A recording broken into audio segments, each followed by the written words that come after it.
Mrs. Frisby and the Rats of Nim, Chapter 6, A Favor from Jeremy. In her worry about moving day, in watching the tractor, the cat, and finally the rats, Mrs. Frisby had forgotten that she had set out originally to get some corn for supper.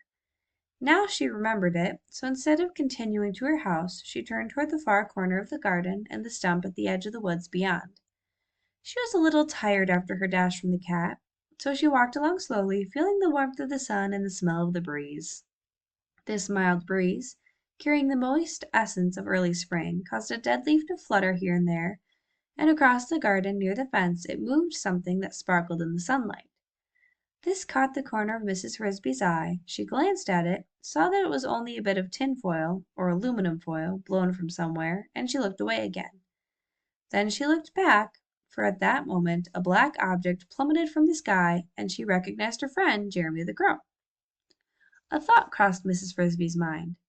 She changed direction again, and moving more quickly, ran across the earth to where Jeremy stood. He was hopping around the shiny piece of foil, eyeing it from one direction and another. What had occurred to Mrs. Frisby was that although Jeremy was not the brightest of animals she had met, and although he was young, he knew things and places she did not, and one had to begin somewhere.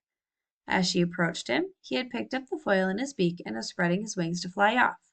"Wait, please," she called. He turned, folded his wings, and then replaced the foil carefully on the ground. "Hello," he said. "You remember me?" "Of course. You saved me from the cat." Then he added, "What do you think of this piece of foil?" Mrs. Frisby looked at it without much interest. "It's just a piece of foil," she said. "It's not very big." "True, but it's shiny, especially when the sun strikes it just so." "Why are you so interested in shiny things?" "Well, really I'm not, at least not very, but I have a friend who likes them, so when I see one I pick it up." "I see. That's very thoughtful. And would the friend be female?" "As a matter of fact, yes she is. How'd you know?" "Just a guess," said Mrs. Frisby. "Do you remember saying once that if I needed help I might ask you?" "I do. Any time. Just ask for Jeremy. Any of the crows can find me. And now, if you will excuse me," he bent over to pick up the foil again. "Please don't go yet," said Mrs. Frisby. "I think perhaps you can help me now." "Ah," said Jeremy. "What kind of help? Are you hungry? I'll bring you some seeds from the barn loft. I know where they're stored." "No, thank you," said Mrs. Frisby. "We have enough to eat." And then she told him, as briefly as she could, about Timothy, his sickness, and the problem of moving day. Jeremy knew about moving day. Crows do not have to move, but they keep a close watch on such activities as plowing and planting so as to get their fair share of what's planted.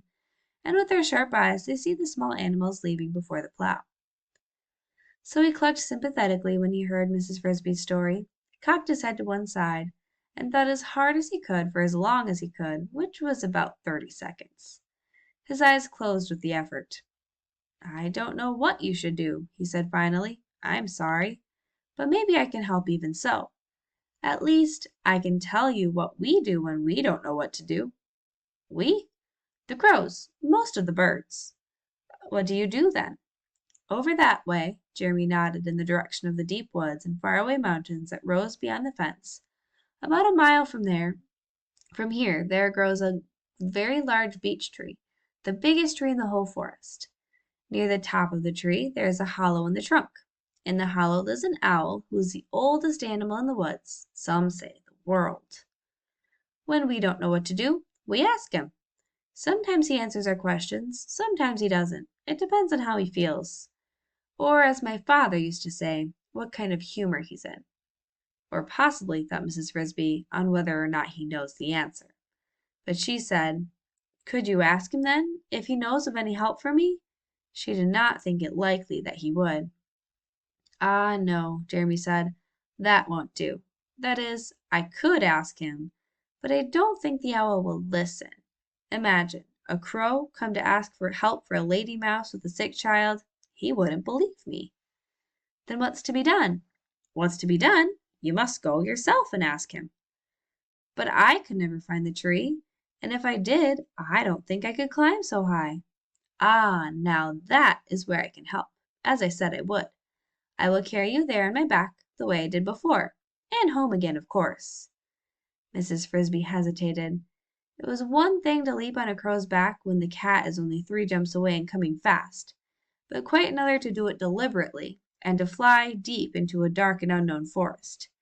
In short, Mrs. Frisby was afraid. Then she thought of Timothy, and of the big steel plow blade. She told herself, "I have no choice. If there is any chance that the owl might be able to help me, to advise me, I must go." She said to Jeremy, "Thank you very much. I will go and talk to the owl if you will take me. It's a great favor." "It's nothing," said Jeremy. "You're welcome, but we can't go now." "Why not?" "In the daytime, when the sun is out, the owl goes deep into the hollow and sleeps. That is, they say he sleeps, but I don't believe it. How could anyone sleep so long? I think he sits in there, part of the time at least, and thinks, and that's why he knows so much. But anyway, he won't speak in the daytime, not to anyone, and at night he's out flying and hunting."